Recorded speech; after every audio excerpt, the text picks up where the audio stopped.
Hi friends, welcome to Virinchi facts.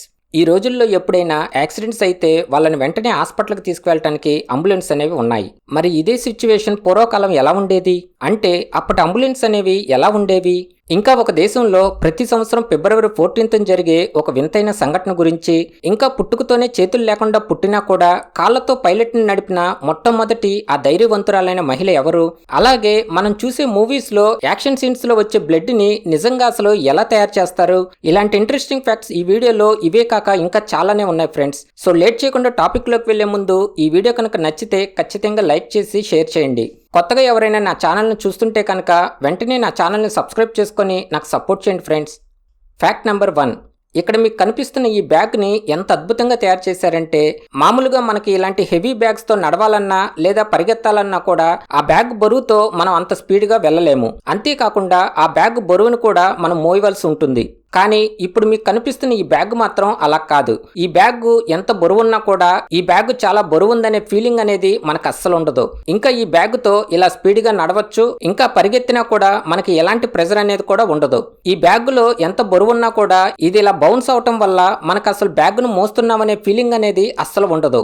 ఇంత అద్భుతమైన బ్యాగ్ని create చేసిన అతని పేరు వచ్చి డాక్టర్ లారెన్స్ రోమ్. ఇతను యుఎస్ స్టేట్లోని పెన్సిల్వేనియాలో ఉన్న యూనివర్సిటీలో బయాలజీ ప్రొఫెసర్గా పనిచేస్తూ ఉన్నారు. ఇతను ఈ బ్యాగ్ని క్రియేట్ చేయడానికి గల ముఖ్య కారణం ఏంటంటే, ఆర్మీ వాళ్ళు వాళ్ళ వెపన్స్ని బ్యాగ్లో పెట్టుకుని ఎంతో దూరం నడవటం లేదా ఇంత బరువుతో ఎత్తైన ప్రదేశాలు ఎక్కడం లాంటివి చేస్తూ ఉంటారు. దేశం కోసం పనిచేసే ఇలాంటి వాళ్ళకి ఇలాంటి ప్రాబ్లమ్స్ నుంచి బయటపడేలా ఉండాలని ఇతను ఇంత కొత్తగా ఆలోచించి ఈ బ్యాగ్ని క్రియేట్ చేయడం జరిగింది.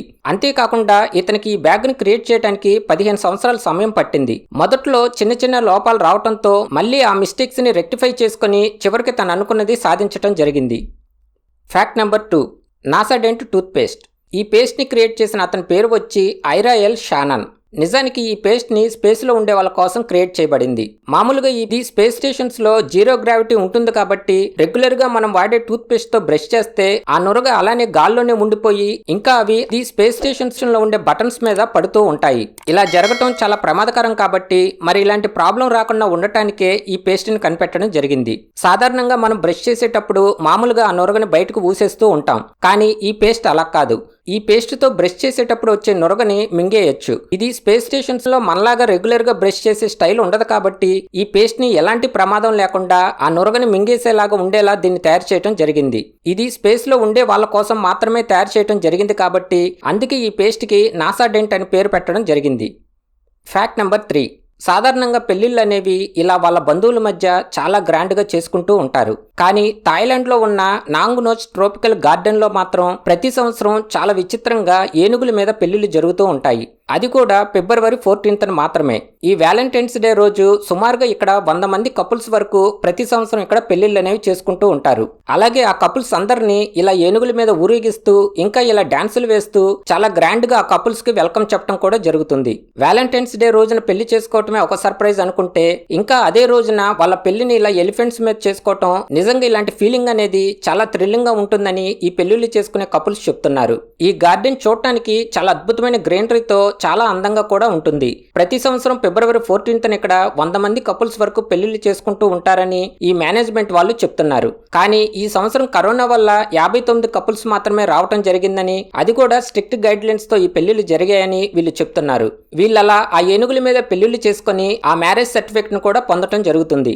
ఇలాంటి స్టైల్లో పెళ్లిళ్ళు చేసుకుని ఈ కపుల్స్ అందరికీ లైఫ్ లాంగ్ ఇది ఒక అద్భుతమైన మెమరీగా ఉండిపోతుందని ఖచ్చితంగా చెప్పవచ్చు. Fact number 4. ఈ జీవి పేరు వచ్చి సిస్టిసోమా. ఇది హైబ్రిడ్ యాంఫిఫోడ్స్ జాతికి చెందింది. అలాగే ఇవి ఎక్కువగా సముద్రపు అడుగు భాగాన బ్రతుకుతూ ఉంటాయి. ఈ జీవిలో అన్నింటికన్నా ఆశ్చర్యం కలిగించే విషయం ఏంటంటే ఇది ఇలా ట్రాన్స్పరెంట్ గా కనిపించడమే. ఇది ఇలా ఉండటం వల్ల దీని బాడీలోని ఆర్గన్స్ మొత్తం చాలా క్లియర్ గా మనకి కనిపిస్తూ ఉంటాయి.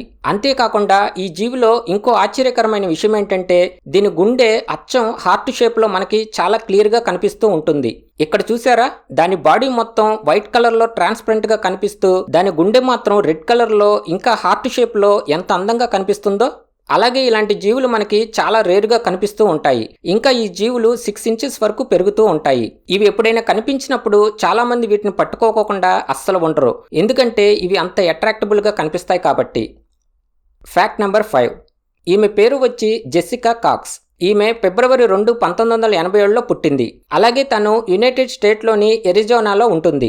దురదృష్టవశాత్తు ఈమె పుట్టుకతోనే చేతులు లేకుండా పుట్టడం జరిగింది. అయినా సరే తను ఎప్పుడూ తనకి చేతులు లేవని ఎప్పుడూ బాధపడలేదు. దానికి నిదర్శనమే ఆమె సాధించిన అద్భుతమైన విజయాలు. తను సాధించిన విజయాలను చూస్తే నిజంగా చేతులు లేకపోయినా సరే తను ఇన్ని విజయాలను సొంతం చేసుకుందా అని మనకి ఖచ్చితంగా ఆశ్చర్యం కలుగుతుంది. అంతేకాదు ఈమె ఎంతో ఇన్స్పిరేషన్ గా కూడా మనకు కనిపిస్తుంది. ఈమెకి చేతులు లేకపోయినా సరే తను చిన్నప్పటి నుంచి ఏదో ఒకటి నేర్చుకోవటానికి ప్రయత్నిస్తూ ఉండేది. అలా తను తన చిన్ననాటి నుంచి ఈ రోజు వరకు ఇంకా ఏదో ఒకటి నేర్చుకోవటానికి ప్రయత్నిస్తూనే ఉంది. సింపుల్ గా చెప్పాలంటే తను చేతులు లేకుండా వేటిని నేర్చుకోవటం కష్టమో వాటన్నింటినీ ఎంతో పట్టుదలతో నేర్చుకుని సాధించి ఈ రోజు ఎంతో మందికి ఈమె ఇప్పుడు ఒక ఇన్స్పిరేషన్ గా కూడా నిలిచింది. ఈమె చిన్నప్పటి నుండే టైక్వాండోలో ట్రైనింగ్ తీసుకుంటూ బ్లాక్ బెల్ట్ ని సాధించింది. ఇంకా ఈమె స్కూబా డైవింగ్ కూడా చేయగలదు. అలాగే సర్ఫింగ్ కూడా నేర్చుకోవటం జరిగింది. ఇంకా ఈమె ఒక మంచి మోటివేషన్ స్పీకర్ కూడా. అన్నింటికన్నా ప్రపంచం మొత్తం ఆశ్చర్యపోయేలా చేసిన సంఘటన ఏంటంటే ఈమెకి ఇలా చేతులు లేకపోయినా ఎవరి సహాయం లేకుండా ఇలా ప్లేన్ ని కాళ్లతో నడిపి ప్రపంచం మొత్తాన్ని ఆశ్చర్యపడేలా చేసింది. ఇంకా తను 2008లో ఇలా ప్లేన్స్ నడపడానికి లైసెన్స్ ను కూడా పొందడం జరిగింది. ఇలా చేతులు లేకపోయినా ఎంతో ధైర్యంతో కాళ్లతో ప్లేన్ ని నడిపినందుకు తను గిన్నిస్ వరల్డ్ రికార్డ్ ను కూడా సొంతం చేసుకోవడం జరిగింది. ఇంకా తను తనకి టైక్వాండోలో ట్రైనింగ్ ఇచ్చిన ప్యాట్రిక్ చాంబర్లైన్ అనే అతన్ని 2012లో వివాహం చేసుకోవడం జరిగింది. నిజంగా ఈమె గురించి తెలుసుకుంటూ ఉంటుంటే ఈమె ఏమి సాధించలేదనే ప్రశ్నలే మనకు కనిపిస్తూ ఉంటాయి. తనకి ఇంట్రెస్ట్ ఉన్న ప్రతి దానిని ఆమె నేర్చుకుని ఇప్పటికి ఈమె ఎన్నో అవార్డులను కూడా గెలుచుకోవడం జరిగింది. నిజానికి తనకి గాల్లోకి ఎగరటం అంటే చాలా భయమంట. ఆ భయాన్ని పోగొట్టుకోవటానికే ఈ ప్లేన్ ని నేర్చుకున్నానని ఈమె చెప్తుంది. ఈమె సాధించిన ఇంతటి గొప్ప విజయాలను చూసి ఎంతో మంది ఈమెకి అభిమానులు అవటం కూడా జరిగింది. నిజంగా చాలా మంది ఎన్నో ప్రయత్నాలు చేస్తూ ఫెయిల్ అవుతూ ఉంటారు. అలాంటి వారికి ఇలాంటి వాళ్ళని చూస్తే వాళ్ళ నమ్మకానికి మరింత బలాన్ని చేకూర్చే అవకాశం ఖచ్చితంగా ఉంటుంది. Fact number 6. ఈ రోజుల్లో ఎవరికైనా యాక్సిడెంట్స్ అయ్యాయంటే వెంటనే హాస్పిటల్స్కి తీసుకెళ్ళటానికి ఈ అంబులెన్స్ అనేవి ఉన్నాయి. వీటి వల్ల ప్రతిరోజు ప్రమాదంలో ఉన్న ఎంతో మంది ప్రాణాలను బ్రతికించడం కూడా జరుగుతుంది. మరి ఇలాంటి పరిస్థితి పూర్వకాలం ఎలా ఉండేది అంటే 1916లో ఇలాంటి ఎమర్జెన్సీ టైంలో మరి వాళ్ళ ప్రాణాలని ఎలా కాపాడుకునేవారు? నిజానికి మానవుని తెలివితేటలు ఎంత గొప్పగా ఉంటాయో ఈ వీడియోని చూస్తేనే మనకు అర్థమవుతుంది. ఆ రోజుల్లో ప్రమాదకరమైన పరిస్థితుల్లో ఉన్న మనుషుల్ని రక్షించడానికి సైకిళ్ళకి ఇలా టేబుల్ లాగా కట్టేసి వాటిపై వాళ్ళని ఇలా పడుకోబెట్టి హాస్పిటల్కి తీసుకెళ్తూ ఉండేవాళ్ళు. ఇలా మామూలు మనుషుల్నే కాకుండా యుద్ధాల్లో పోరాడుతూ గాయాల పాలైన సైనికులను కూడా ఇలా తీసుకువెళ్లి వాళ్ళ ప్రాణాలని కాపాడటం జరిగేది. ఇదే ఆలోచనని 3 సైకిళ్లతో 4 సైకిళ్లతో ఇంకా 2 సైకిళ్లతో కూడా తయారు చేయడం జరిగింది. తర్వాత రాను ఈ టెక్నాలజీ ఇంప్రూవ్ చేసుకుంటూ సైకిళ్ల రూపంలో నుంచి మోటార్ సైకిల్లోకి ఆ తర్వాత వ్యాన్ రూపంలోకి రావటం జరిగింది. Fact number 7. బేసిక్గా మనం చూసే సినిమాల్లో వచ్చే బ్లడ్ నిజం కాదని మనకు తెలుసు. కానీ మనం మూవీస్లో ఇలాంటి యాక్షన్ సీన్స్ జరుగుతున్నప్పుడు వస్తున్న బ్లడ్ ఫేక్ అని వాటి గురించి 1% కూడా ఆలోచించం. ఎందుకంటే ఆ బ్లడ్ అనేది మనకి అంత రియలిస్టిక్గా కనిపిస్తుంది కాబట్టి. అంతేకాకుండా మనం ఆ మూవీస్ని లీనమైపోతూ చూస్తాం కాబట్టి అందుకే అలాంటి ఆలోచనలు అనేవి మనకు అస్సలు రాకుండా ఉంటాయి. మరి మనకి కొంచెం కూడా డౌట్ రాకుండా ఇంత రియలిస్టిక్గా ఈ బ్లడ్ని అసలు ఎలా తయారు చేస్తారో ఇప్పుడు చూద్దాం. ముందుగా ఒక బకెట్లోకి కార్న్ సిరప్ని తీసుకుంటారు. ఇది చాలా చిక్కగా ఉంటుంది. ఈ కార్న్ సిరప్ని ఉపయోగించడం వల్ల వీటిలో కలిపే మిగతా లిక్విడ్స్ని ఇది బాగా అబ్జర్వ్ చేసుకోవడం జరుగుతుంది. తర్వాత ఇందులో సోప్ లిక్విడ్ను కూడా కొంచెం కలుపుతారు. ఈ సోప్ లిక్విడ్ మిక్స్ చేయడం వల్ల దీన్ని కడిగేటప్పుడు ఈజీగా క్లీన్ అయిపోవటానికి ఇలా చేస్తారు. తర్వాత ఇందులో ఫుడ్ కలర్ని యాడ్ చేయడం జరుగుతుంది.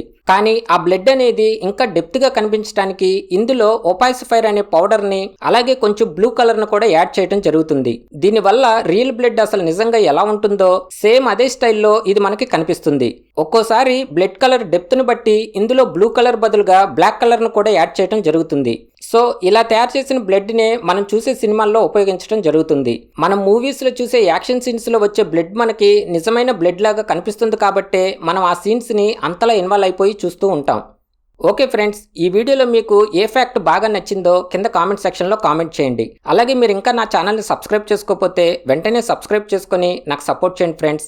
ఇంకా ఈ వీడియో కనుక నచ్చితే ఖచ్చితంగా లైక్ చేసి మీ ఫ్రెండ్స్కి షేర్ చేయండి. ఇలాంటి ఇంట్రెస్టింగ్ ఫ్యాక్ట్స్తో నెక్స్ట్ వీడియోలో మళ్ళీ కలుద్దాం. Thanks for watching.